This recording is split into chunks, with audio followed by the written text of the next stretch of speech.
What's up, everyone? Vince Ingenito here, and I'm sitting here with my good friend Colin Moriarty, bruh. Beyond.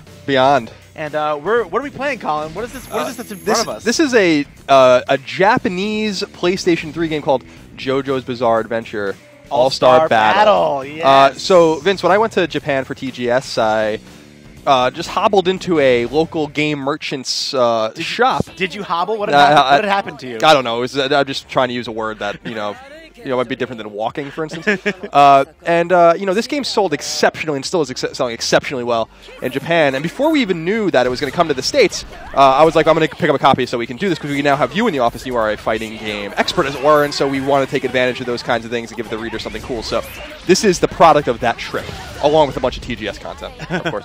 So what do you think of the game? Because, we don't know much about it, and we know it's coming to the States now, but what do you think? I mean, what is it like?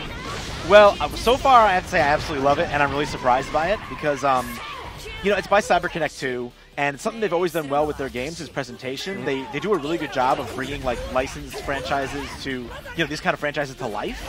But all the games I've played of theirs that are fighting games, for instance, Naruto, Ultimate Ninja Storm, they look great, but they don't really play actual fighting games. They're more arena battle games that are kind of meant to be casual and for fun, and that's cool. Nothing wrong with that. But I was really surprised to see just how legit the mechanics are in this game.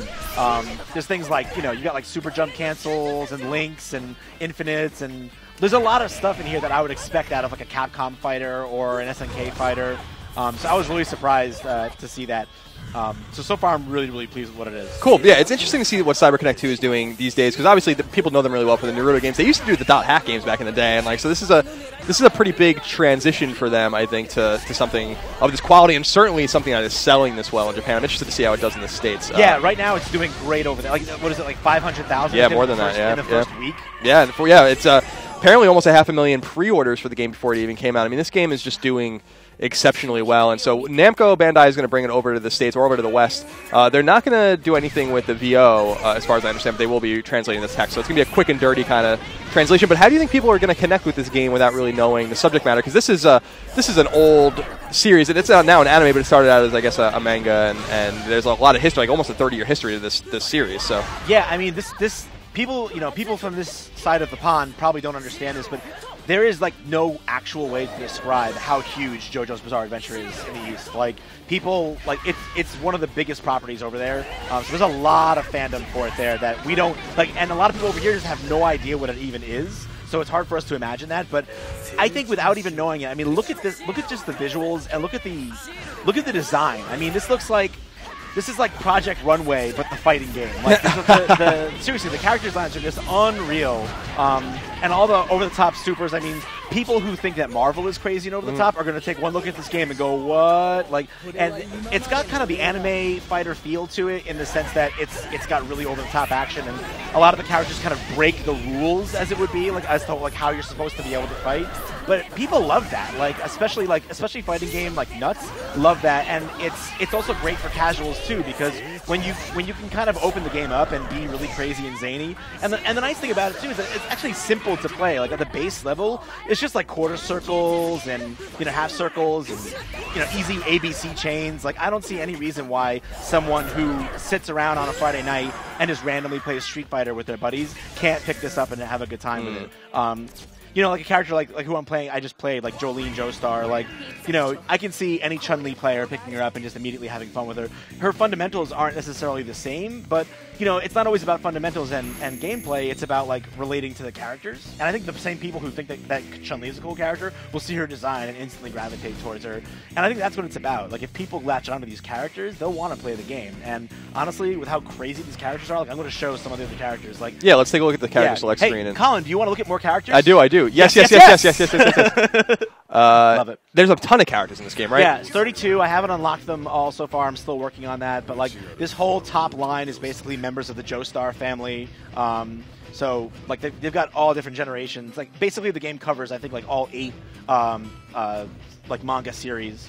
So I'm gonna go with Giorno Giovanna, who's absolutely nutty. And I'm gonna have him up against.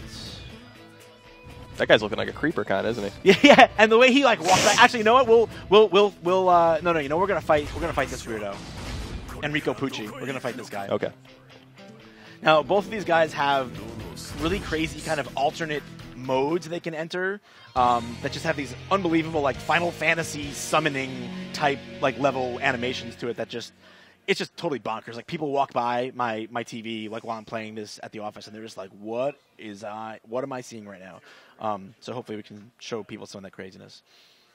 So what's been the response in the the fighting game community is very fervent and active, and they love their games, as we all do. What's it been like with the import community and the fighting community? Are they importing the game? Are they liking it? What's the word from the East in terms of how the game is doing critically and how people are enjoying it there as well? Because obviously people love the manga, and so they're buying it based on that. But are they getting really involved in the game on a kind of a more mechanics level?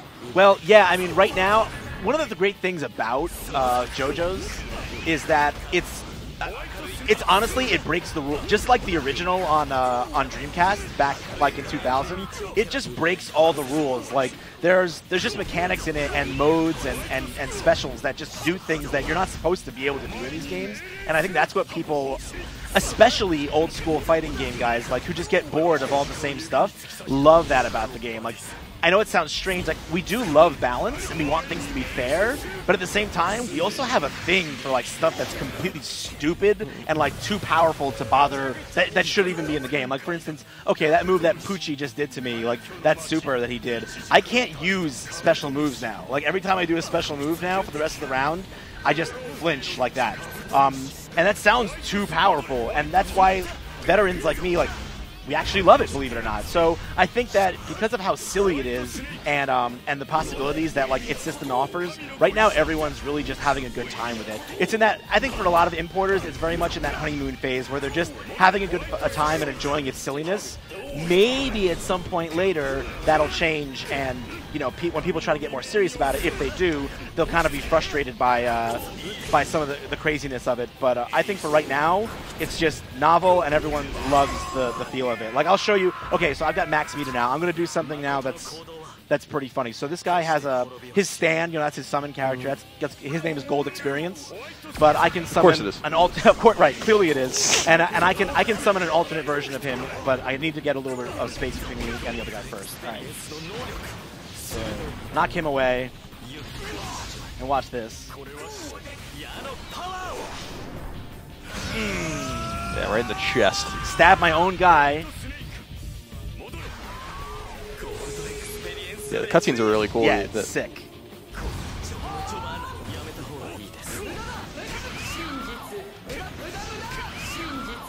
Yeah, this game's got a lot of style. I like it too. And if I can get this off here, like this is like a good example. I'll show you in a second. Like a good example of one of the silly ass things you can do.